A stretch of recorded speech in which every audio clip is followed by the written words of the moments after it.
Veľmi pekne vás vítam na pôde súkromného športového gymnázia Užhorodská 39 v Košiciach. Škola, ktorá sa v prvom rade venuje športovcom. Máme vynikajúcich športovcov, ktorých sme odchovali a môžeme sa pochváliť skutočne menami, keď spomeniem Viktória Kužmová, naša absolventka, Albert Rusnák, futbalista, náš absolvent, Alexander Vaško, vodný lyžiar, tiež účastník majstrovstiev sveta, medailista majstrovstiev sveta. Čaute, ja som Max Repko, žiakom kvarty a zo všetkých športov najviac mám rád futbal. Hrám na poste brankára a reprezentujem svoju školu, klub FC Košice a som členom reprezentácie do 15 rokov. Futbal som si vybral preto, lebo sa mi od malička páči, je to najsledovanejší šport na svete a mám rado veľa ľudí. Pozdravujem všetky faninky. Ahojte, volám sa Zuzana Zahornácka a som žiačkou septými triedy a zo všetkého najradšej mám basketbal. Hrám na pozícii krídla, reprezentujem našu školu a takisto aj klub Young Angels Košice. A taký môj osobný úspech si vážim veľmi to, že som mala tú česť byť na majstrovstvách Európy do 16 rokov v Macedónsku v Skopje. Ahojte, volám sa Tomáš Zolovčík, som žiakom kvarty na súkromnom športovom gymnáziu v Košiciach a zo všetkého najviac má vodné polo.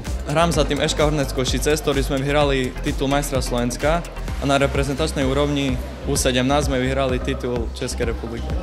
Čaute, volám sa Šimon Vaško a zo všetkého najradšej mám plávanie. Medzi moje najväčšie úspechy patrí umiestnenie na 3. mieste 3-krát na majstrovstvách Slovenska a taktiež aj iné splnenie limitov, napríklad UTM. Dajte sa na plávanie, to je jeden z najlepších športov, aký poznám. Dobrý deň, volám sa Peťo Hrabčák, hrajem florbal za Fortku Košice a na florbale hrajem pozíciu útočníka. Za svoj najväčší úspech považujem asi 2. miesto mužov minulého roku a za školu sme získali minulý rok titul majstrov Slovenska. Týmto vás chcem pozvať na florbal, pretože je to najvymakanejší šport na svete. Je tu množstvo detí, s ktorými pracujeme vlastne na základe toho, aby vlastne k tomu športu od čo najmenšieho veku, to znamená, či už sú to krúžky alebo rôzne takéto voľnočasové aktivity, aby k nemu mali pozitívny vzťah, aj napriek tomu, že dajme tomu nebudú z nich tí profesionálni športovci. Prosím, hlasujte za našu školu, lebo sme najlepší. Už to je najlepšia na umer!